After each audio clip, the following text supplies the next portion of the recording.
Mr. Hanson. It's Tuesday, April 7th. It is a beautiful day today. I've been outside since like noon, raking and doing some yard work and cleaning the garage. It's beautiful, it's hot. Like that first heat, like it beat me up a little bit today. So anyways, I got to stay home. I got my absentee ballot, so I voted, but what's going on is crazy. I'm guessing you've seen some of that. But other than that, things have been pretty good. You know, I went shopping, stocked up hard to limit the amount of times I got to go places coming in the future, especially as this thing's supposed to peak soon. So doing that, I've been working on some district work done. So there's an algebra packet that's gonna be coming out to everybody. I'm working on a bunch of trig lessons to give you guys things to do to continue to learn. I'm working on finishing up my college master's degree. That should be done hopefully about a week and a half. And just hanging out. My daughter's on spring break this week, so it's been more laid back. Just kind of keep her doing like creative tasks. So I'm planning on watching Trolls Friday and doing like a big movie night. So she's like making tickets and stuff right now. But anyways, so I really want to talk about this today. So, you know, why remote learning isn't real school and why grades suck. That's the title of today's TED Talk. So thanks for tuning in.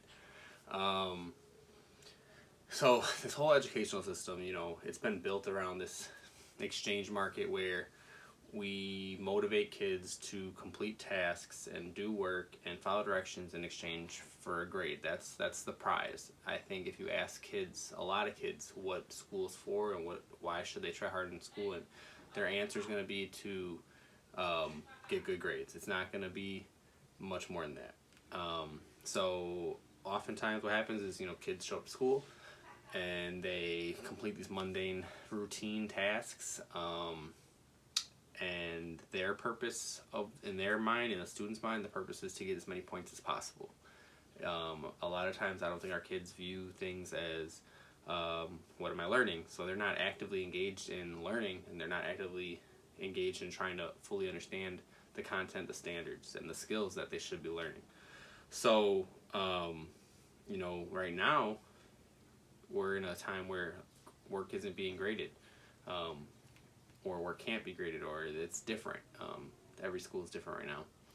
But a lot of educators are grasping at straws because, you know, they're trying to figure out how to get kids to work. And I've heard everything. I've heard, you know, these kids, they didn't work this whole semester, so why would they work now? And it's not fair if they do this now that they get to pass when they didn't do anything before, and all that. And we're searching for a way to grade these kids, and, you know, they shouldn't be able to earn an A, or they shouldn't be able to earn a 4, or they're only going to be able to get this or that. And in this, what we're going through, where, you know, not everyone has technology, and some people have help at home and some don't. I don't know how those questions are the frontal questions to me, but whatever. So, you know, the solution is learning. It all needs to start and end with learning. It should. It doesn't, but it should. If we build this system around valuing learning and learning how to be a lifelong learner, we can help kids become the best version of themselves. We can give them the tools they need to thrive in college, career, life, because you got to learn regardless.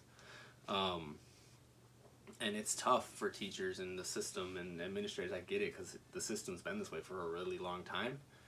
But we gotta take advantage of this time we have to reflect on what we're doing. You know, we're moving rapidly to a more digital, global world, and you know, our young people, I feel like, are more aware of things that are going on and able to speak up for themselves, and they know what is right for them and what's not. And I think we need to respect that, and respect that when these kids come to our buildings, we need to make this a meaningful experience for them. When they come to school, things that we teach them, activities that we ask them to do, assignments that we ask them to do need to be meaningful. They need to be valuable. And I feel like a lot of times we don't come up with activities for how is this going to best help my kids learn, and how is it going to help me know if they learned. It's how am I going to grade it, and what can they do to earn an A, and what can they do to get an A plus, or how can I make this hard enough so the kids that I don't think should pass don't pass. It's crazy. This is crazy. Saying some of this out loud is it's crazy. I think grades need to go, man. I really do. Traditional grading with the plus and minuses and just putting in a percentage, like, show me the difference between a B minus student and a B student and a C plus student, in algebra or in English or in history or in anything. Show me the difference between an A minus and an A student. And a lot of times you'll hear things like, well, they turn their homework in, or they turn their homework in on time. That to me isn't what we need to be doing. So, in the standards-based world that I've been in my whole career, it's been on that 1 to 4 minimal to advanced scale, where the goal is proficiency, and you're a proficient, a 3 or an 85, whatever we got to put in to make it convert. But the goal is to learn the content and learn the skills for the class, for the grade. And if you can't do that, it's not good enough. And I think a lot of times in traditional, it is, how can we get these kids to pass? I hear that a lot. And when we're just getting kids to pass, we're letting them know where our expectations of them are, that all they have to do is this bare minimum to pass.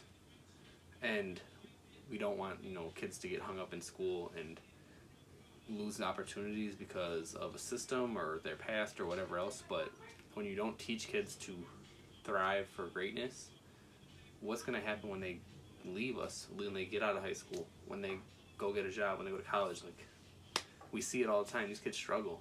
I struggled when I started my adult life. So for me, quarter grades shouldn't mean anything. Semester grades should be open to be changed all year round.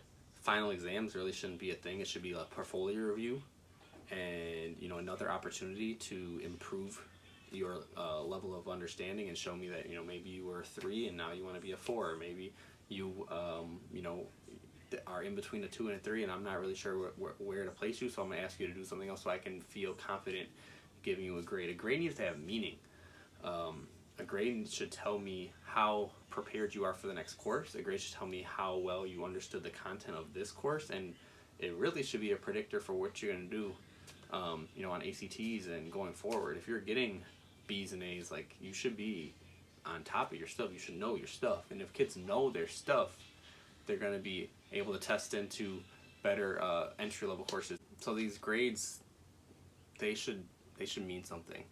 And right now I feel like a lot of our kids get lower grades or fail because they don't fit the image of what most teachers think they should look like. And when our school system is constructed of the demographics that it is and the backgrounds that it is, it's not fair to these kids. And just because you do things on time, just because you follow directions, doesn't mean you're a high achiever, doesn't mean you are advanced, doesn't mean that you are going to be successful at the next level.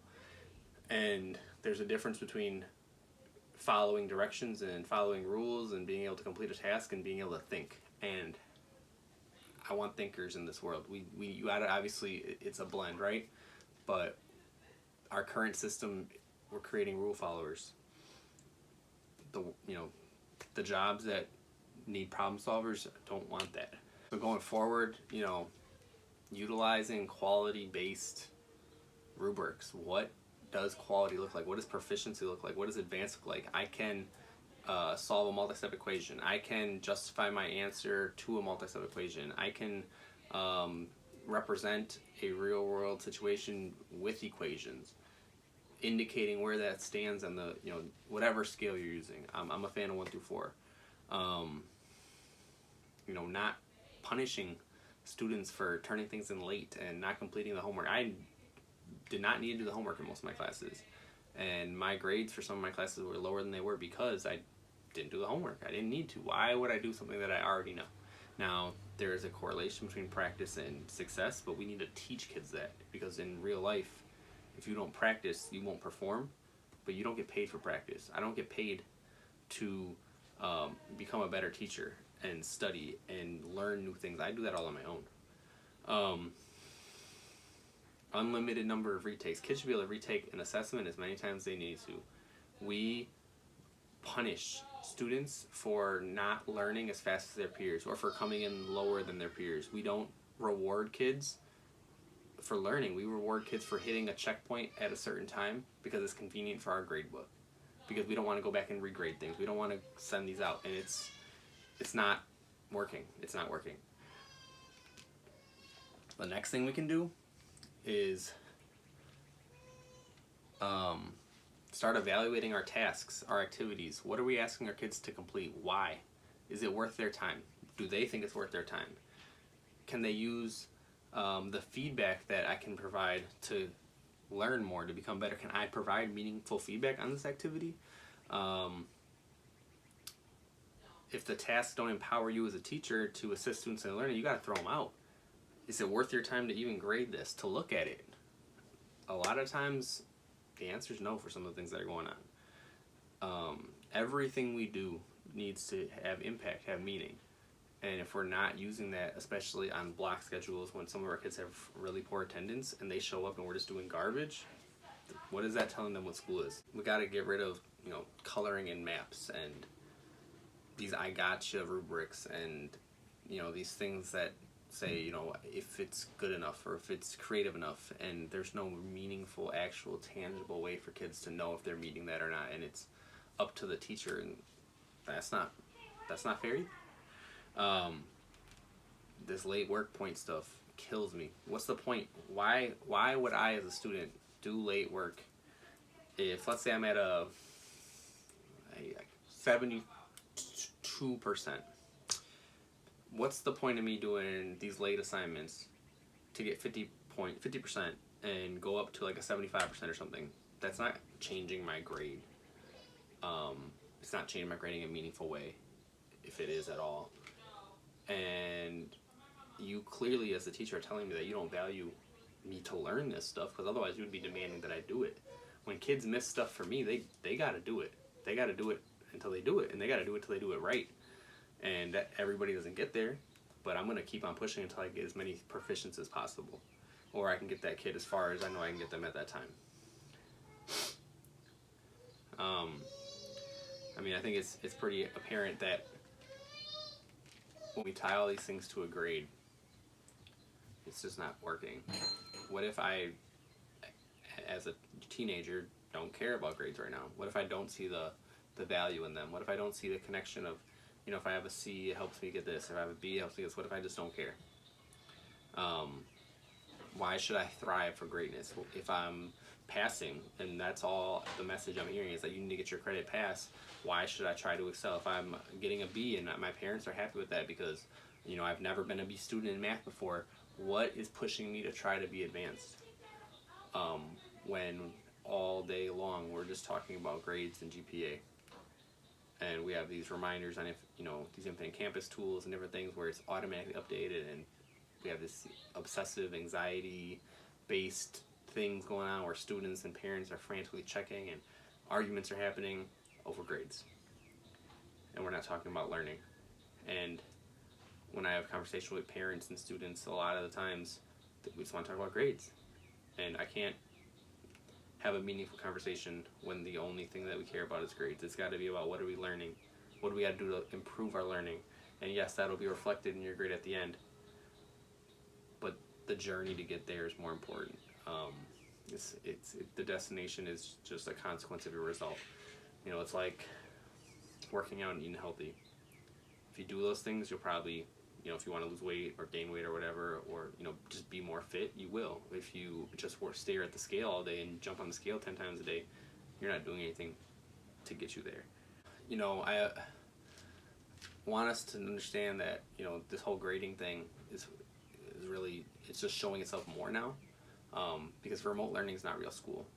We can't even begin to try to do real school. I am a teacher that, it starts with relationships and getting to know my kids and understanding who they are as people and learners, and utilizing my skills as my people skills to see the different ways that I can get in and motivate and assist and help.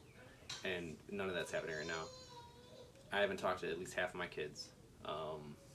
We don't have technology to support it. Even if we did, there's kids that live in 5, 6 kid households where I'm sure it's a lot harder to get quiet time or devices or help with things, especially if parents are still working right now. So this is not real school. I hope that this is a time for us to try to really get to learning. So, at home,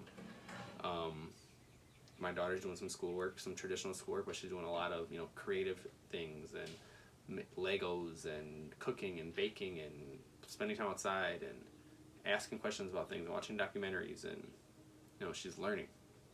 So yeah, I think as a whole, we really got to think about what this education system is, what we want it to look like, look at our personal teaching philosophies, what do we truly care about, because I guarantee if most of us think back to what we originally started doing this for, we'd realize it wasn't to grade kids on things and wasn't to dangle a grade in front of them and hope that they do what we ask. So yeah, I hope that we don't go back and things don't just go back to normal. If we do, it's just going to be doing a huge disservice to our students. Their time is valuable right now. We're missing that time, and I know I want to personally use my time more meaningful, make it more impactful, more exciting, and make more connections with the content to real life. So that's it.